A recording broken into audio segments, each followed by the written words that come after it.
Hi guys, it's getting to be Mother's Day, so I figured for week 3 assignment assignment 2, I figured I'd do a thing on the single moms in the animal kingdom for Mother's Day. Well, there's actually more than one species in the animal kingdom that are hardworking single mothers. Some you might know, some you don't. To start, I have a list pulled up on here. 15 of the hardest working mothers in the animal kingdom. You have many different creatures between water and land, mammal and non-mammal. I know being a single mom myself is not always easy. It's actually quite challenging at times. You got kids that doesn't want to sleep. Sorry, excuse me. You have a kid that doesn't want to sleep. You have, they get hungry at strange hours of the days and nights. Attitude changes, growing spurts, nightmares, terrors, all those kind of things. And on top of that, the labor itself when you have the child. So, I figured there's got to be something more about the ones of the animal kingdom, because I know one off the top of my head.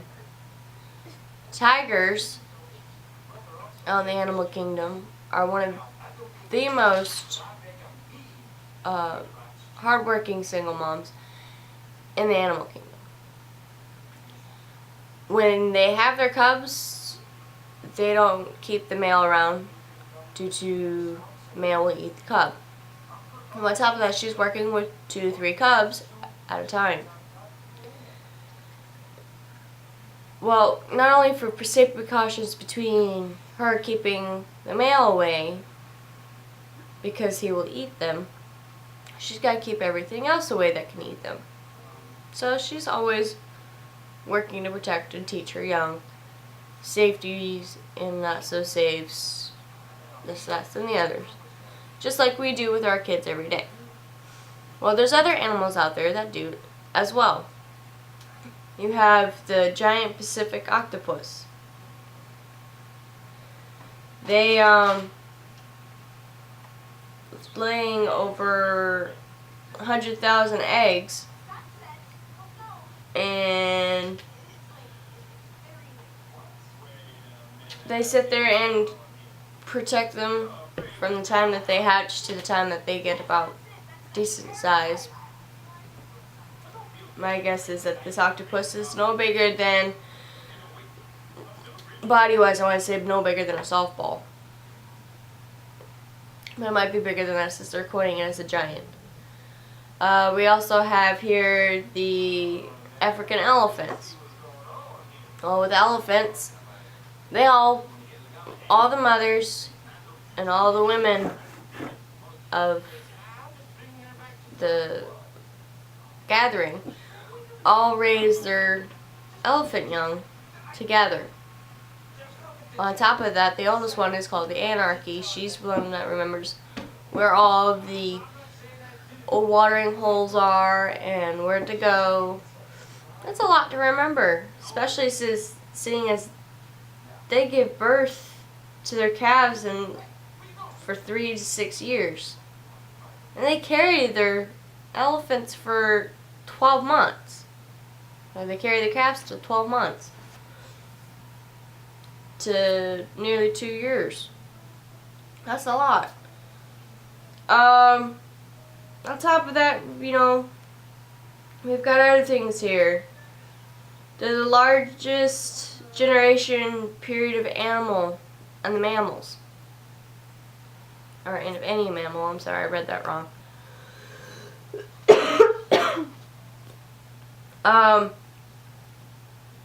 Elephant moms also don't have to rear their kids alone. Like I said, they raise them with the other female elephants that are in their tribe. But you got so many of them.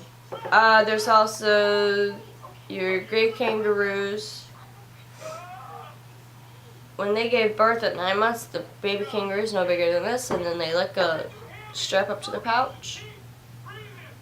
And the baby kangaroo follows that up, gets in the pouch, and continues its growing in the pouch. That's a lot of weight to carry around in your pouch until it's big enough to get out on its own. Possums, penguins, or emperor penguins. You got your strawberry passion dart frog, orcas. I read this and I thought it was interesting of how close orcas are to a human mom. And I want you to listen to this real quick, and I'll sit there and cut this off and y'all can go about your day. If you think a human mother has getting too little rest for the first month of the newborn's life is a pain, which it is, the killer whales ought to put things into perspective for us. Orca calves hit the water running, so to speak. Don't sleep a wink for the first month of their lives. Which means mommy orcas don't get sleep either. Instead, they constantly swim, which helps avoid predators and build important muscles of fat and reserves. Before you go thinking that whales don't get sleep like we do, they actually have a similar schedule to humans. Floating mostly between 5 to 8 hours every night, which is actually really close to what humans do. But sorry, but I want to put that in perspective. Seeing as how my last assignment was on SeaWorld, my major point for this article was the orcas. Orcas lately have been getting such bad reps for how they've been in captivity. Well, there's a lot of problems with that, like I said, with the other ones due to the tanks and due to the, trainers.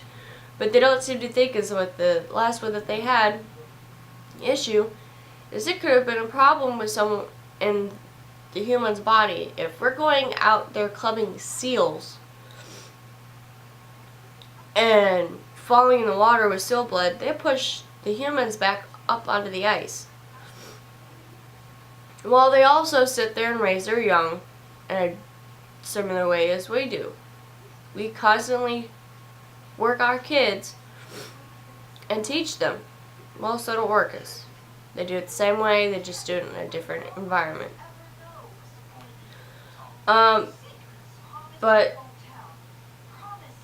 for the most part, we're not that much different. Our mothering skills in any species are quite the same. There's a couple other ones in here, but I'm not going to take much of your time anymore. There's polar bears on this list, alligators, hammerkops, which is a bird, frill sharks, tenrecs, and like I said, there's a whole bunch. Orangutans, the hornbill bird. Again, I'm reading off my site, so I will put the link on and y'all can read it yourselves too. So, happy Mother's Day to all the other mothers and enjoy your weekend.